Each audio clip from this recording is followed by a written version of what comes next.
So back to this terrible, disastrous interview. This may be the reason why they've got all this internal polling showing that people are panicking. They're like, oh God, the orange man's really he's gonna win it. Because we talked about this yesterday. Kamala is sitting down with someone who clearly already loved her. She's already been seen on Bill Maher. Like, well, her answers actually don't matter because her opponent is Donald Trump. So it really doesn't matter what she says, which is wild to me. That they actually, MSNBC was like, oh, there's no conflict of interest here. Sure, sit down. So I want to play some of these. Here's Kamala, her answer when asked about Americans who, may have some concerns about her plans for the country. Watch. But still, there are lots of Americans who don't see themselves in your plans. For those who say these policies aren't for me, what do you say to them? Well, if you are hardworking, if you have hamster, the dreams and the ambitions and the aspirations of what I believe you do, you're in my plan. I have to tell you, I really love and am so energized by what I know to be the spirit and character of the American people. We have ambition. Okay. We have aspirations. We have dreams. We can see what's possible. We have an incredible work unburdened ethic, by what has been. But not everyone has the access to the opportunities that allow them to achieve those things. But we don't lack for those things. What? But not everyone, gets handed stuff on a silver platter. And so my vision for the economy, I call it an opportunity economy, is about making sure that all Americans, wherever they start, wherever they are, have the ability to actually achieve those dreams and those ambitions, which include, for middle-class families, just being able to know that their hard work allows them to get ahead. Does it stop? I think we can't and we shouldn't aspire to have an economy that just allows people to get by. People want to do more than just get by. They want to get ahead. Hang in there. And I come from the middle class. I come from the middle class. I come from a middle class family. I am middle class. Oh my gosh, that was like a minute and 30 seconds of saying absolutely nothing, which honestly, you listen to that and you're like, I'm kind of impressed. Did she eventually get to talking about yards? No. Oh, wow. Left that out there. No, I can't. And this is clearly a prepared. I'm certain that she had all of the questions in it. 1,000,000%. 100%. And she had the most friendly of friendly interviewers possible. And she still can't reach forth and find a thought that will tie it all together in one pithy, comment or response. You can't do it. Words are hard. That's what we were comparing earlier, maybe the other day about her and AOC. It's like Kamala reaches for something and it's never there. Yeah. AOC reaches for something. She finds stuff. It's crap, but she finds stuff. Yeah, that's true. That's the difference. But that's really the only difference between the two. Yeah. Yeah. Look, I mean, AOC's a star, whether you like her or not. That's why she got where she got, right? Yeah. Because she's pretty. I know a lot of people don't think.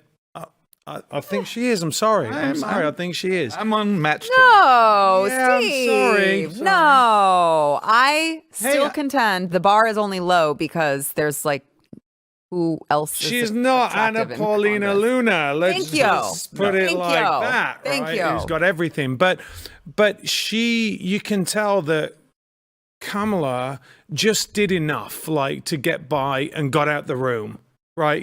She'd be in a room, she'd say a couple of things, then got out the way. She's so unbelievably stupid. It's staggering. By the way, what's this? Americans. Have you ever known anyone make that? But she's picking them out from the states that they live in. She's just handpicking them out of the air. Yeah, they're all so fake. Yeah. They're so fake. Well, listen, I think that Cammy, I'm gonna call her Cammy Cam, learned a new SAT word because she peculiarly decided to repeat the same word 3 times in less than 30 seconds. Watch. Some of the work is going to be through what we do in terms of giving benefits and assistance to state and local governments around transit dollars and looking holistically at the connection between that and housing. and looking holistically at the incentives we in the federal government can create for local and state governments to actually engage in planning in a holistic manner that includes prioritizing affordable housing for working people. Oh, she learned a new word. I'm going to holistically drink from my other water cup.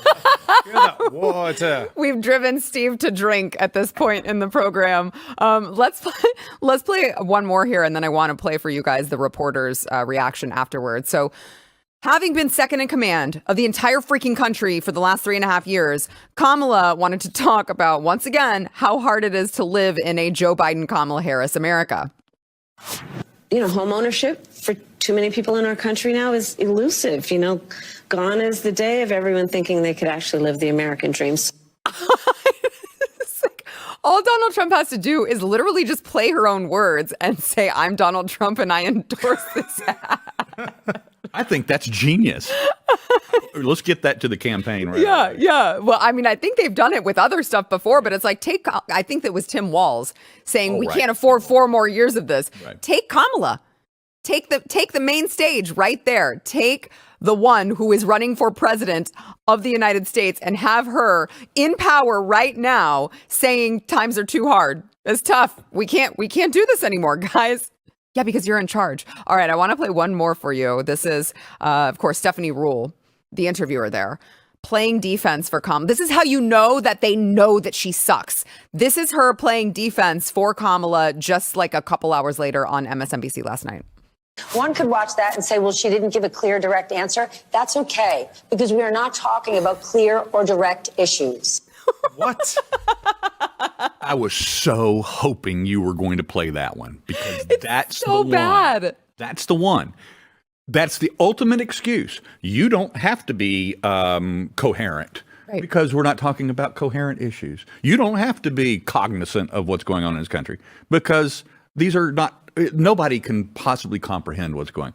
What a great answer. It's a great out for everything for her. It just was like, wait, the subject matter is nuanced. Therefore, we don't deserve a direct plan, a direct answer to what the hell your plan is. Are you out of your mind? What are you smoking? Clearly what Kamala is smoking. Well, again, it's disgraceful as journalists. Like, they're done. Like, nobody respects them anymore. That was just as a ridiculous answer as you can get. Of course, you want journalists to ask direct questions. Right, look at Peter Doocy. He's doing it all the time. He asks them all, and they panic. Look, it's hilarious. Apart from the fact that there are people around the world that want to kill Americans. They want us dead. They want the country destroyed. And we've got like Tweedledum and Tweedledummer running things. It's unbelievable. It's unbelievable we're in this state. Yeah, yeah, I know. I agree.